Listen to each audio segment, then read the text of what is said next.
rise to an age-old question. What happens if you fall into a black hole? So, let us dive into it. You see, the boundary of a black hole is called event horizon. Once you cross this boundary, there is no turning back, as the velocity needed to escape from it exceeds the speed of light, which is the speed limit of the cosmos.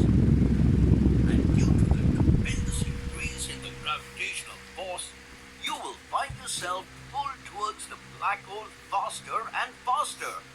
But what happens to you after that really depends on what kind of black hole you are moving towards. Yes, there are two main classes of black holes we know so far. First is the stellar mass black hole, with 3 to dozens of times the sun's mass that is spread throughout our Milky Way galaxy.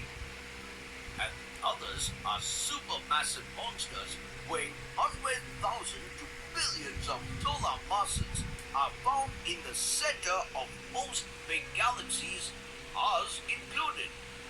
Strangely enough, the smaller black holes have more powerful gravitational forces than the larger ones.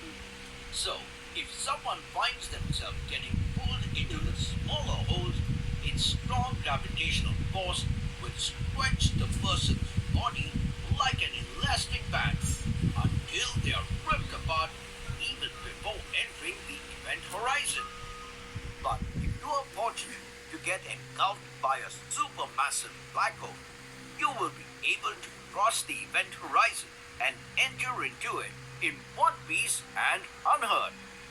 Soon, you'll find yourself free falling until you reach its point of singularity, where density becomes infinite. At this point, you would get squashed and merged into it. But the scientist observing you from a distance will see an entirely different movie. Yes, all they will see is you falling in slow motion, getting frozen, and eventually dimming away from existence. And why is that? Well, as we know, black holes can warp space and time to such an extreme that inside the black hole's horizon, space and time actually swap roles. Meaning, at the event horizon, time comes to a standstill, while space moves forward. So, as the black hole doesn't follow our current law of physics, it is impossible for us to look beyond it. But who knows what's actually in there?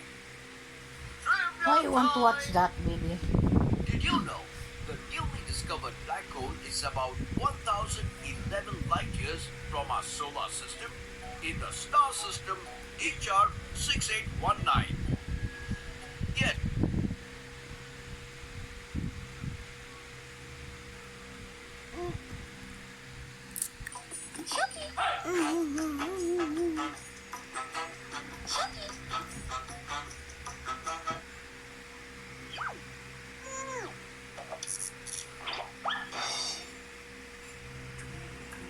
little star, how I wonder what you are. Looks like the baby star has slept. But hey, you don't go to sleep, because I'm here to tell you about different types of stars in space. Exciting, isn't it? So, tell me, how many stars do you think are there in the universe? Oh, come on, you can do it. Guess. Well, the answer will be given at the end of this episode. Zoom in. So, there are different kinds of stars. The big ones, even bigger than the sun. Small ones, some very odd ones, and some new ones. But did you know that they are classified in groups?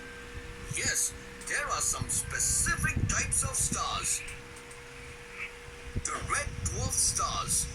They are Baby, don't get relatively so small close in to the size screen. compared to the other stars, and Move therefore farther, move they backward. burn at a lower A little bit. temperature, which Come on, helps them baby. have a long, sustainable life. So, some say a trillion years. Nearly 70% of the stars in the universe are red dwarf stars. But hey, since they don't shine so bright, it gets difficult for humans to see them with naked eyes. The yellow stars. These are medium-sized stars and therefore burn at a medium temperature. There are yellow dwarf stars as well that are not giant stars.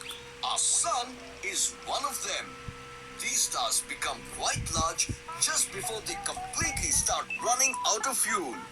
The sun too will completely lose its fuel someday. But don't worry, that won't happen before 5 billion years.